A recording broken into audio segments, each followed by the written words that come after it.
If you are watching this video now, it is because you have reached that point.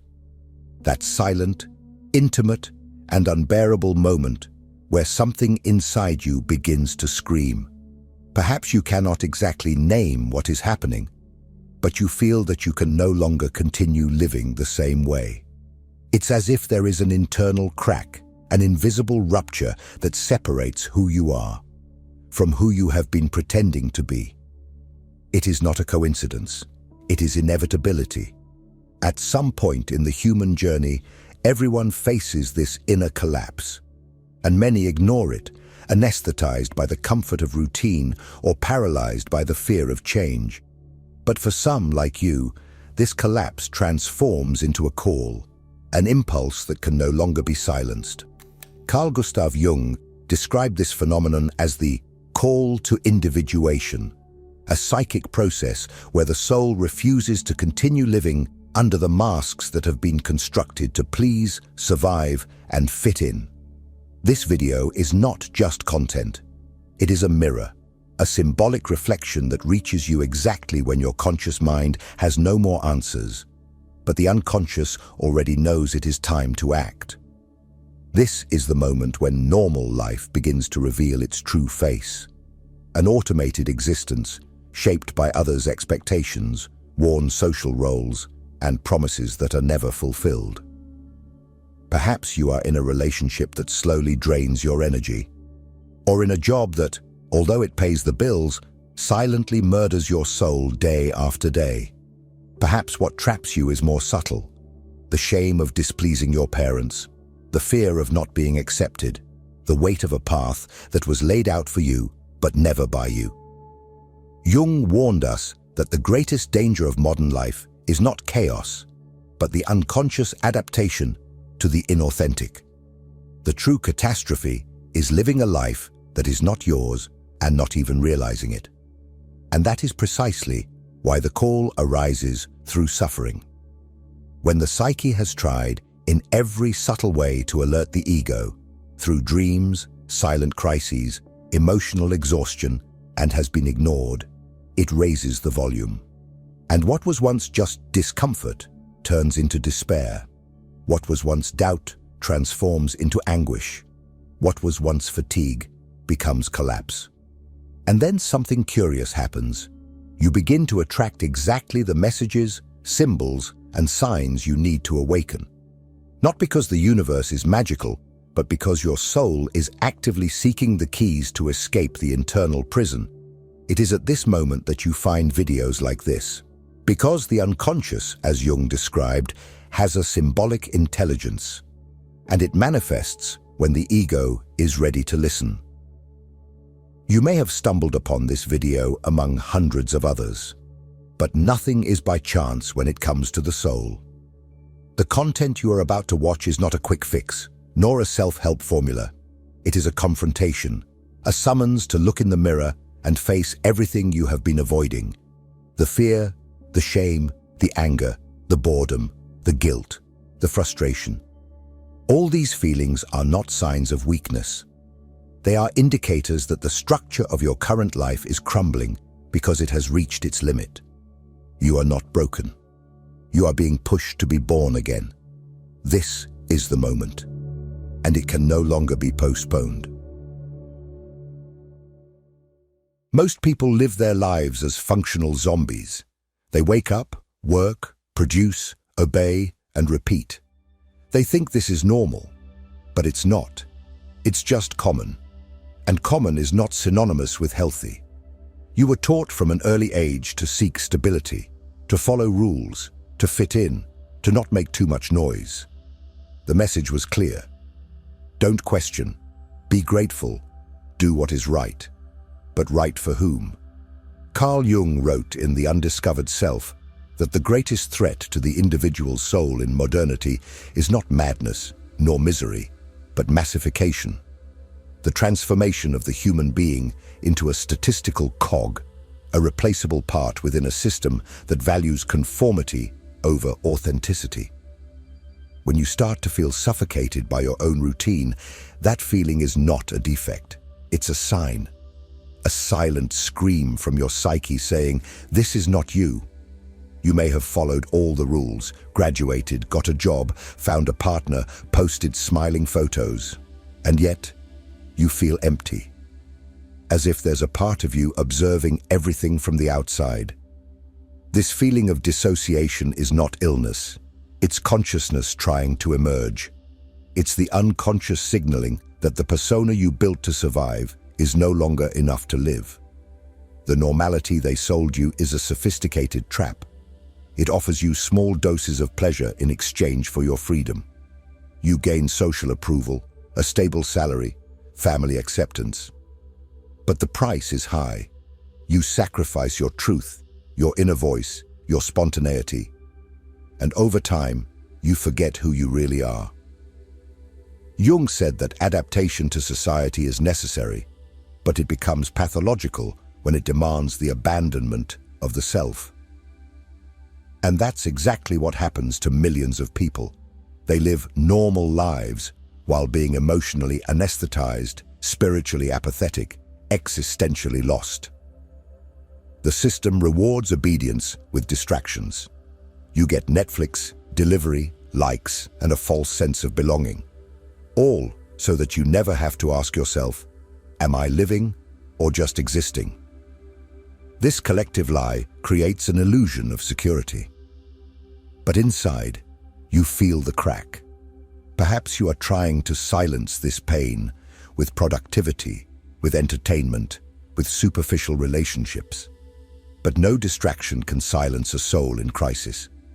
And when you start to question, the world tries to convince you that the problem is you, that it's just anxiety, that it's just stress, that you need a vacation.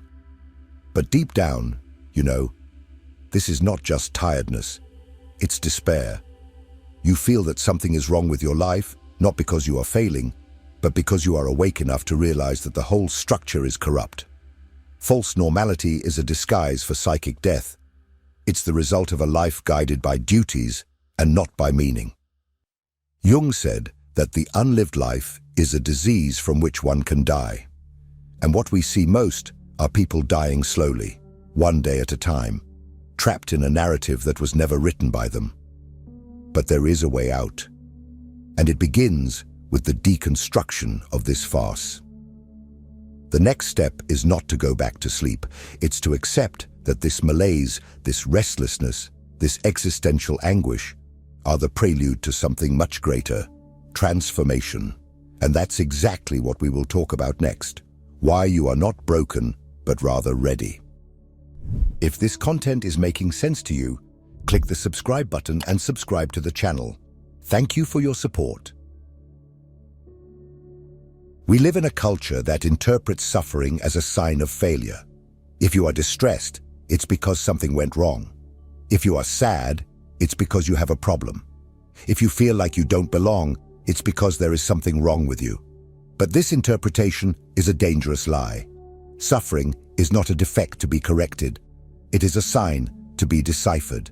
And perhaps, for the first time in your life, you are about to understand it. Carl Jung said that the soul refuses to continue pretending when the moment of transformation arrives. What you call an existential crisis, emotional collapse, or inner emptiness is actually the beginning of a deep awakening process. Despair, chronic fatigue, the feeling of being out of place. All of this is the symbolic language of the psyche saying, you are ready. Ready to shed the persona you have worn for years. Ready to look at your shadow. Ready to be who you really are, not who the world taught you to be. You may think you are falling apart. But what is falling apart is not you. It is the character you created to survive. It is the shell that has protected you until now, but has now become a prison. The suffering you feel is not a sign of weakness. It is a sign of strength.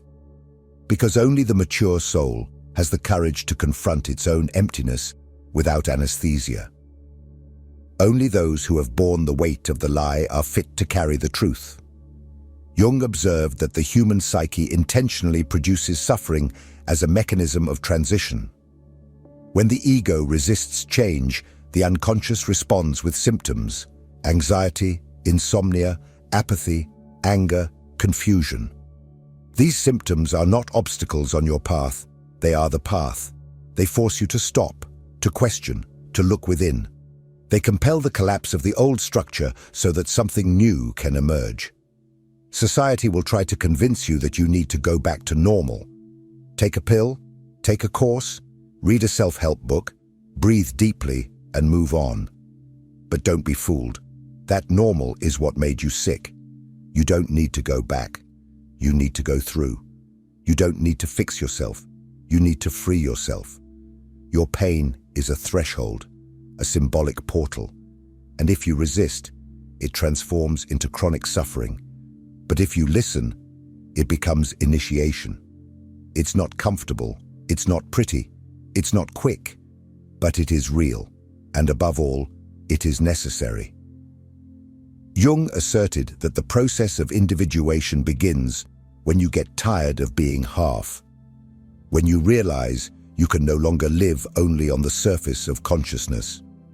When you understand that you need to integrate what is hidden, your repressed emotions, your traumas, your impulses, your denied desires. This integration is not a spiritual luxury.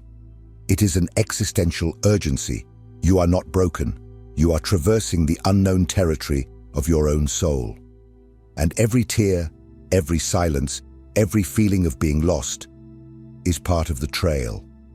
Pain is trying to wake you up. And now that you are starting to listen, something inevitable happens. You begin to notice that certain messages, people, symbols, even this video, appear in your life with a meaning that goes beyond coincidence. This is what we will talk about in the next part. What it really means when something seemingly random comes to you at the exact moment you need it most. Have you ever felt that certain things come to you at the exact moment you needed them the most? A book that appears out of nowhere. A conversation that hits just the right spot. A video like this that shows up in your feed at a moment when you are on the brink of collapse. It's not a coincidence, it's synchronicity, a fundamental concept proposed by Carl Jung to describe what logic cannot explain, but what the soul immediately recognizes as true. Jung understood that the unconscious is not just a repository of traumas or repressed impulses. It is a living intelligence, a dynamic system that constantly tries to balance, guide, and heal the conscious psyche. When you approach a breaking point, when your soul begins to awaken to a greater truth, the unconscious intensifies its symbolic activity. And it does this using everything around you: dreams, images, emotions, and even algorithms. The outer reality begins to mirror the inner transformation. And it's not because the universe is magically conspiring, but because your psyche is magnetizing what it needs to evolve. When you are ready, the right symbols emerge. And they don't shout, they whisper, they don't convince, they touch. And you feel, with disconcerting clarity, that this is for you, that this message is not generic. It is intimate, directed, unquestionable. The unconscious speaks through symbols because it knows that the ego resists change. It doesn't try to convince rationally.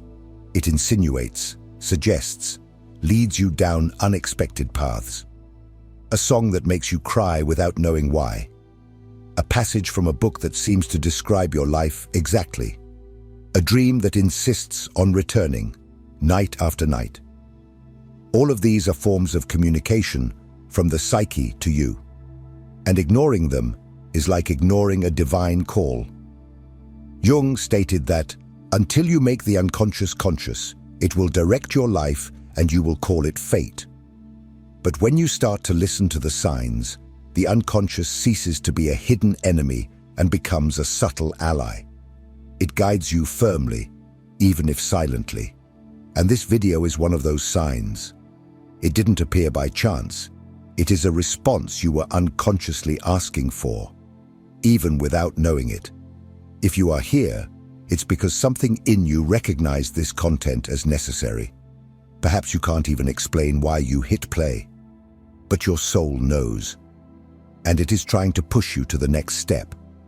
Because now that you know you are not broken, that your pain is a sign of readiness, and that the unconscious is guiding you, you need to do something with that.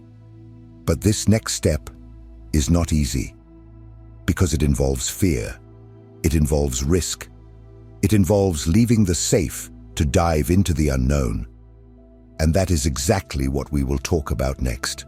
The terrifying leap that separates the false life from the authentic life. If what you're hearing resonates with you, you'll find real value in my ebooks.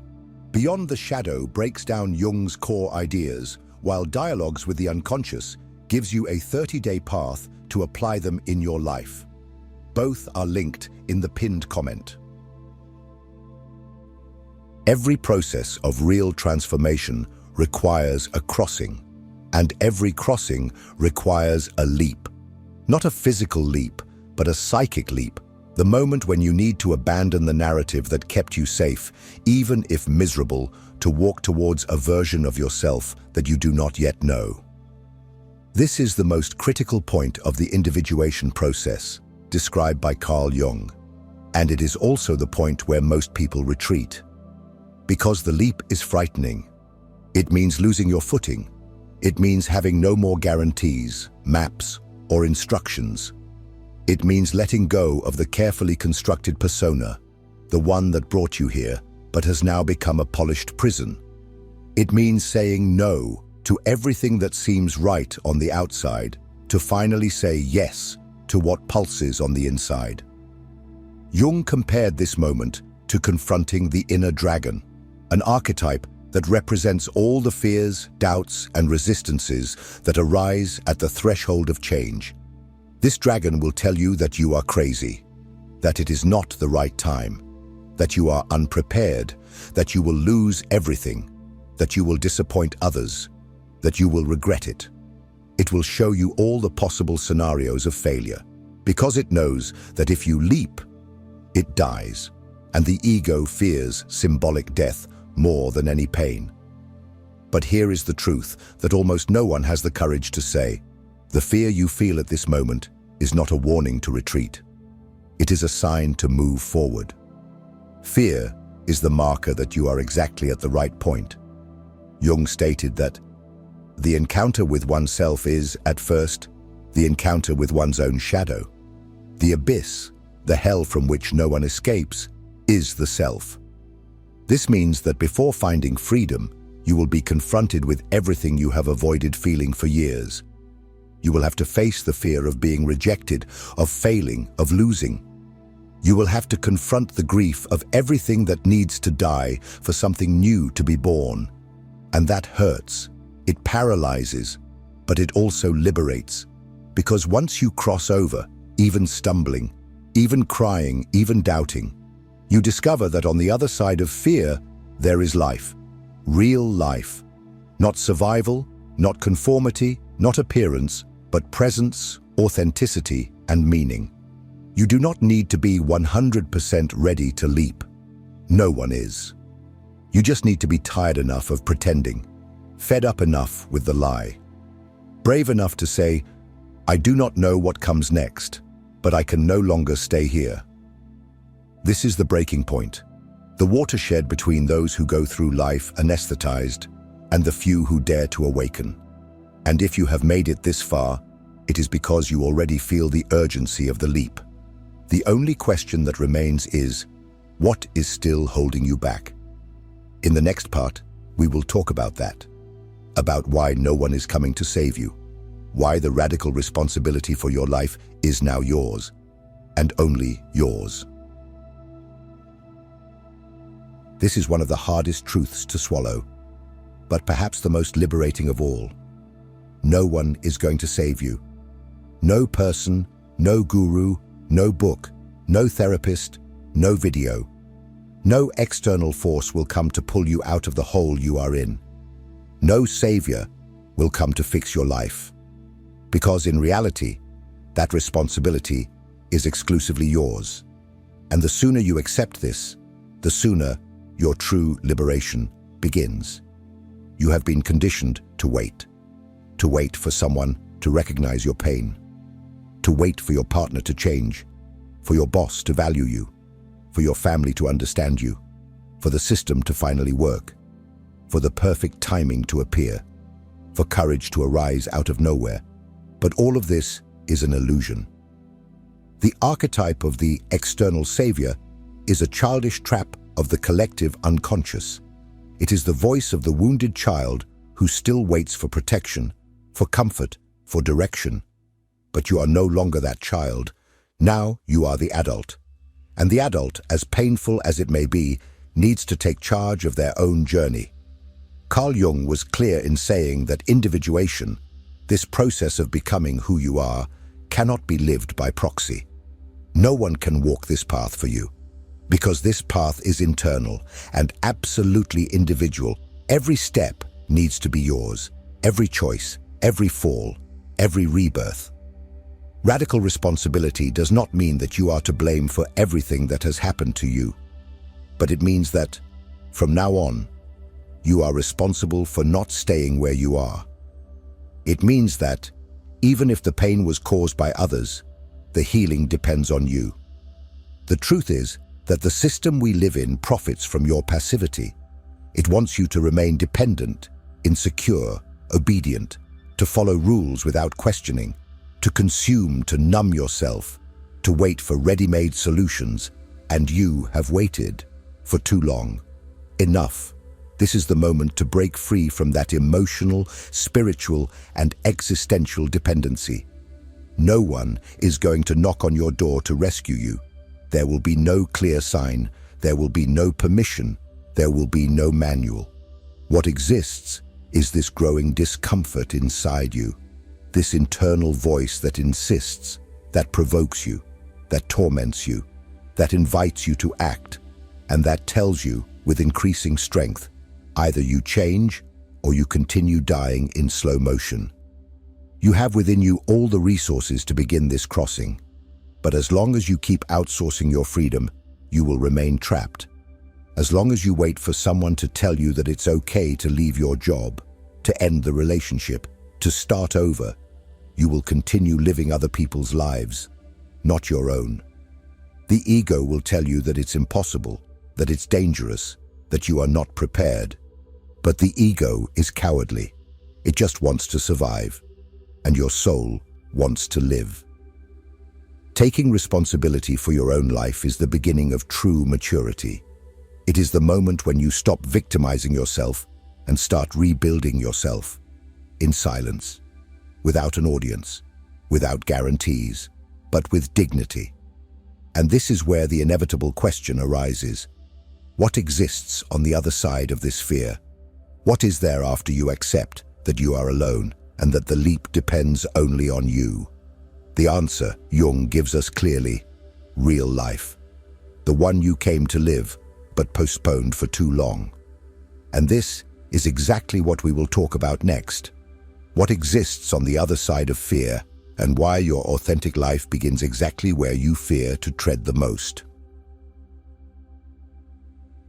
There is an invisible line that separates the life you live from the life you came to live. This line is not made of external obstacles, lack of money, or the opinions of others. This line is made of fear. The fear of change, the fear of disappointing, the fear of failing, the fear of stepping out of the cave of normality and walking alone into the unknown. But it is on the other side of this fear that your real life begins. Jung teaches us that fear is not an enemy. It is a guardian of portals. Every time you feel dread about changing, breaking free, taking risks, it's because you are about to touch something sacred, your true self. The persona you created, polite, functional, smiling, was useful to protect you. But now it is a prison, and the key to getting out is in the place you least want to look, within the fear, the pain you feel, the anguish that haunts you, the emptiness you try to hide with distractions. All of this is the soul trying to push you toward the life that belongs to you. And you know this. You know because you felt it throughout the video. Because even without being able to explain it, something in you recognizes that these words are for you. Not for someone generic, for you. The question now is not whether you are ready, because you will never feel that you are. The question is, will you continue to drag yourself through a life that makes you sick, or will you cross the fear and start to truly live? No one will come to save you. There will be no clearer sign. There will be no manual, but there will be a choice. And that choice is here, now. So leave a mark, a small phrase, a symbolic declaration. Write in the comments, I choose to cross. Not for me, for you. Because naming is invoking, writing is sealing. And this could be the first conscious decision of the new life that awaits you. And if this video found you when you needed it most, as I believe it did, keep watching. The next video is just as important as this one. It awaits you as another step on the path. You have already begun. Don't stop now.